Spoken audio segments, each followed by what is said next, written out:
Salut les espadas et bienvenue dans cette toute nouvelle émission intitulée Bleach Story. Voilà, c'est une émission où on parlera de Bleach dans l'ordre chronologique. Voilà, une sorte d'émission où on fait un récapitulatif du manga tout en l'analysant. Donc s'il y en a qui sont prêts à suivre cette aventure avec moi, vous savez où se trouve le bouton like et le bouton s'abonner. Bon allez, c'est parti!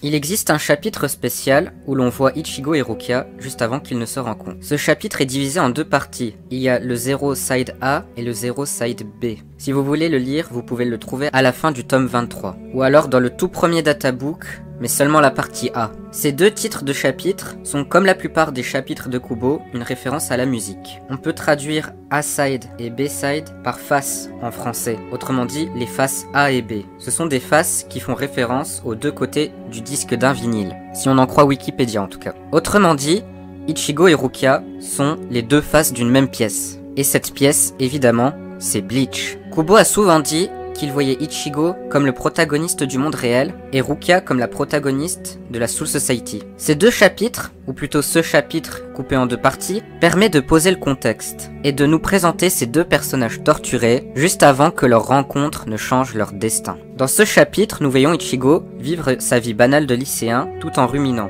Il semblerait que celui-ci se pose des questions sur la mort. Comme il est capable de voir les fantômes depuis son enfance, il n'est pas étonnant qu'il se pose ce genre de questions. Des questions sur la vie après la mort. On voit qu'Ichigo est extrêmement contrarié par la disparition d'un fantôme. Le fantôme d'un petit garçon qu'il allait voir régulièrement pour lui ramener des jouets. On voit ensuite la petite fille du chapitre 1 qui pleure.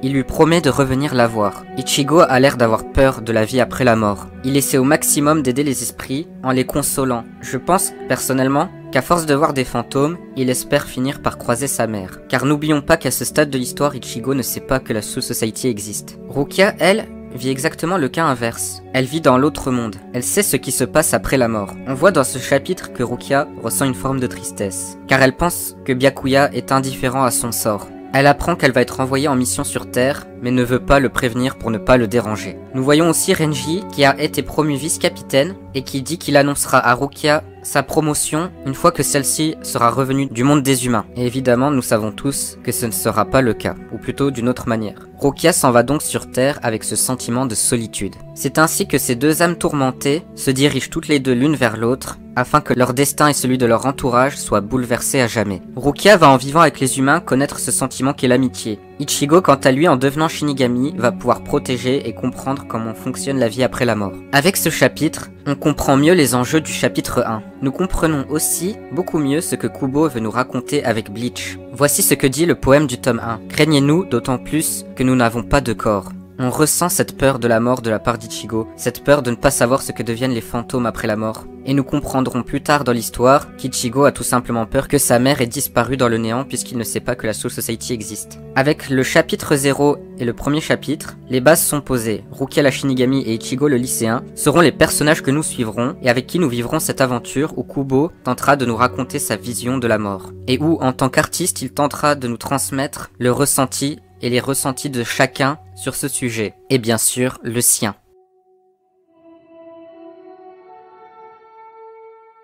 Bon, même si vous connaissez tous l'histoire par cœur, je vais quand même vous résumer le chapitre 1 parce qu'il faut bien poser le contexte avant de pouvoir analyser. Je tiens à préciser d'ailleurs que c'est le chapitre 1 du manga dont je vais parler et non pas de l'épisode 1 de Bleach, tout simplement parce que le but de cette émission c'est vraiment de comprendre un maximum l'histoire de Bleach, de comprendre ce que Kubo a voulu raconter en dessinant Bleach, et ça ne veut en aucun cas dire que je n'aime pas l'animé ou que je trouve qu'il y a des défauts, mais l'animé c'est une adaptation et je pense que si on veut vraiment comprendre à 100% l'histoire, pouvoir analyser certaines images, certains foreshadowing par exemple, il faut analyser le manga parce que le manga c'est la création directe de l'auteur et c'est donc le meilleur moyen de faire une bonne interprétation de l'histoire. Après je ferai sûrement quelques exceptions comme pour l'arc Bounce par exemple qui est un hors-série ou encore l'arc des Zanpakuto qui est aussi un hors-série mais où Kubo a été beaucoup impliqué notamment sur le chara design des Zanpakuto. Mais bon, ça ce sera le sujet d'une autre vidéo, revenons-en à là où nous en sommes. Donc Ichigo Kurosaki est un lycéen de 15 ans tout à fait ordinaire. À l'excepté d'une chose, il qu'il a la capacité de voir les fantômes. Un soir, il fait la rencontre d'une Shinigami dans sa chambre. Elle lui explique qu'elle vient de la Soul Society, et que son boulot, en gros, c'est de tuer des holos. Bon, en vrai, c'est largement plus compliqué que ça, mais vas-y frère, on n'a pas le temps là. Un holo attaque justement la famille d'Ichigo à ce moment-là. Une bataille a donc lieu devant la maison d'Ichigo, où Rukia se retrouve blessée en sauvant Ichigo. Il ne reste donc plus qu'une solution pour sauver tout le monde, et c'est que Rukia donne ses pouvoirs de Shinigami à Ichigo. Ce qu'évidemment, elle fera à la fin du chapitre, permettant à Ichigo de sauver tout le monde.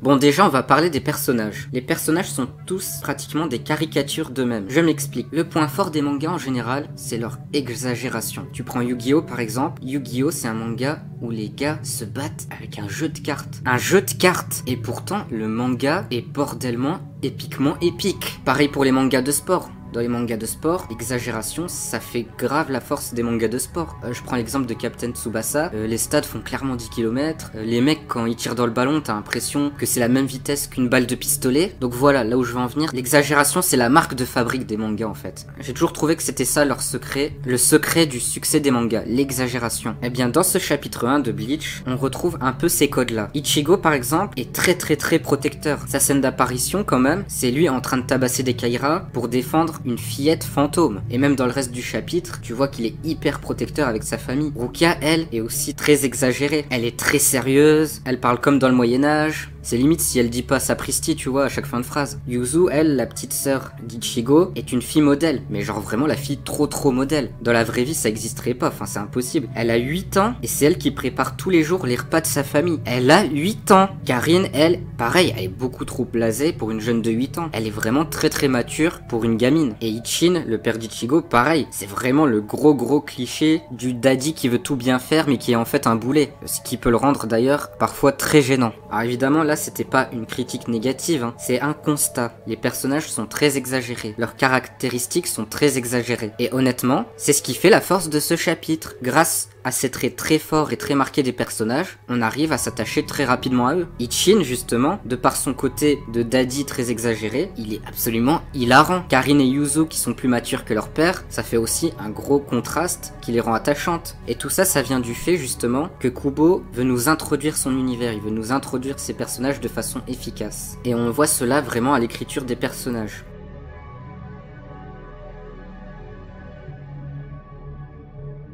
Nous avons donc pu voir que c'est par le prisme de l'humour que Kubo a décidé de nous introduire ses personnages. Mais pas seulement, c'est aussi comme ça qu'il a décidé d'introduire son univers. En effet, on peut voir que les explications sur la Soul Society et les holos dans ce chapitre 1 sont faites via les dessins de Rukia. Et même si ces scènes sont très amusantes et permettent de s'attacher plus vite au personnage de Rukia, elles ne sont pas anodines. Kubo a fait un choix très malin, car les dessins de Rukia lui permettent vraiment d'aller à l'essentiel et de nous faire comprendre l'univers de Bleach qui est pourtant très vaste, d'une manière vraiment très simple. Alors évidemment, il ne nous montre pas tout, il ne nous parle pas du Uekomundo, de l'enfer, du Dangai, et je n'ai même pas encore abordé le sujet des espèces. Mais on sent à travers les explications de Rukia que Kubo a bien préparé son univers et qu'il nous en dira plus par la suite. Dans ce premier chapitre, on est vraiment surtout sur l'introduction des thèmes principaux.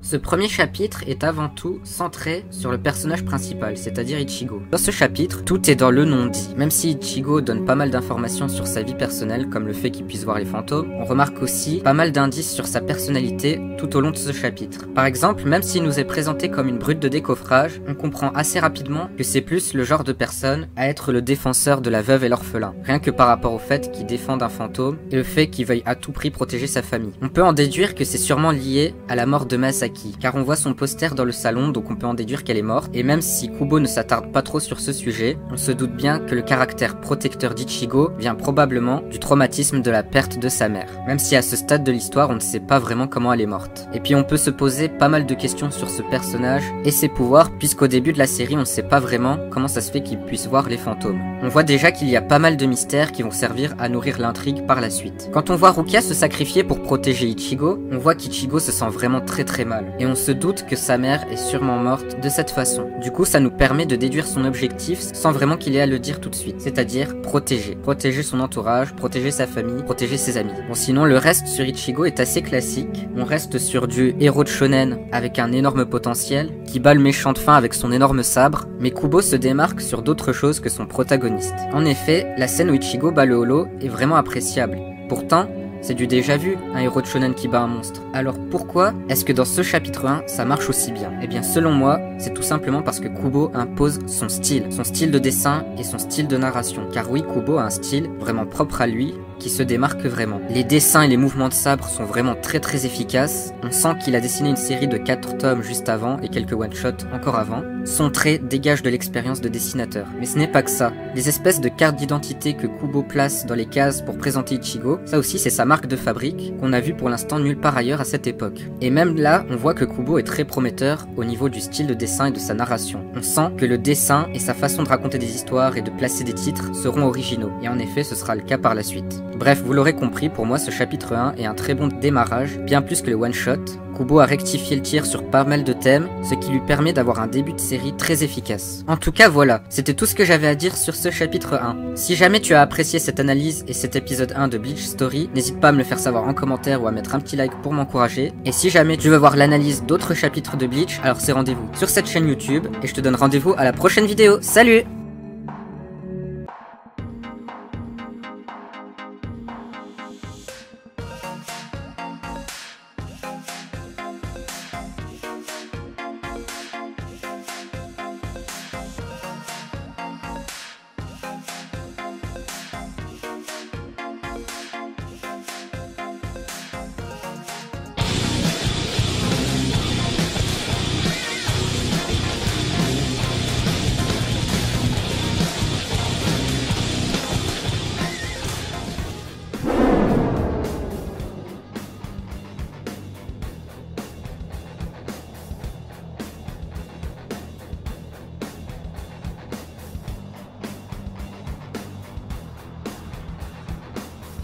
Allons, Kotaro, abandonne.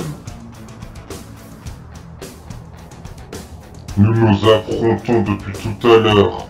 Et pourtant, tu es le seul à être blessé et épuisé. Admets ta défaite et peut-être que je t'épargnerai.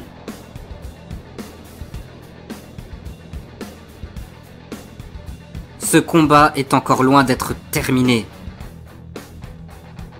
Je vois, il semblerait que tu t'obstines dans ta bêtise. Dans ce cas, il ne me reste plus qu'à t'achever.